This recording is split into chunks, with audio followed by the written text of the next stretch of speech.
দেখো বন্ধুরা, এটা হচ্ছে আমাদের রান্নাঘর। দেখো ভাত হয়ে গেছে, আমি রান্না করেছি আজকে। চলো তোমাদের দেখো। দেখো ভাইরা সব তাস খেলছে, টাইম পাস করছে।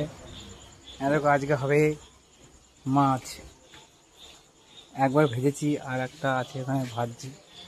দেখো আলু দিয়ে, দেখো তো আলুটা ঠিক কাটা হয়েছে কিনা। মাছের তরকারিতে এরকম করে তো। আর দেখো এটা হচ্ছে লঙ্কা, এটা হচ্ছে আদা আর রসুন আর পেঁয়াজ টমেটো। এই দেখো এখানে হচ্ছে মাছ, দেখতে পাবে না অন্ধকার এখানে। এটা সাইটিং মাছ, কে কে সাইটিং মাছ চেনো?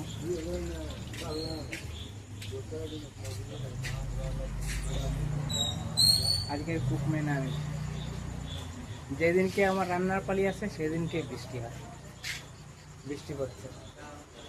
আর বেশি না, আধা ঘন্টা হলে আমার রান্না হয়ে যাবে।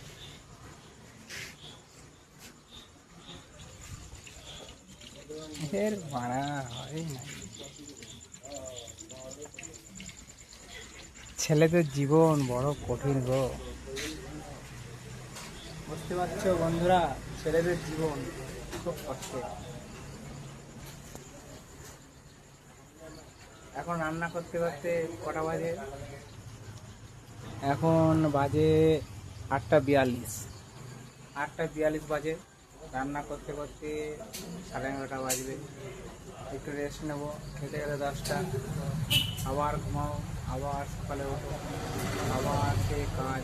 এই একই, যেমন ছোটোবেলায় স্কুলে যেতাম, সকালে উঠে টিউশনি, তারপরে ওখান থেকে বাড়ি, বাড়ি থেকে চান করে আবার স্কুল, আবার স্কুল থেকে বাড়িতে, বিকালে বাড়িতে এসে একটু খেলাধুলা করতে, আবার সন্ধ্যাবেলা হাত পা দিয়ে আবার বই নিয়ে বসো, আবার রাত 9টা পর্যন্ত বই পড়ার পর ভাত খেয়ে আবার ঘুমিয়ে পড়ো। ঠিক সেরকম হচ্ছে আমাদের জীবন। কাজ করো, খাও দাও, শুয়ে পড়ো, আবার কাজ করো। তো আমার মাছটা মনে হচ্ছে ভাজা হয়ে গেছে।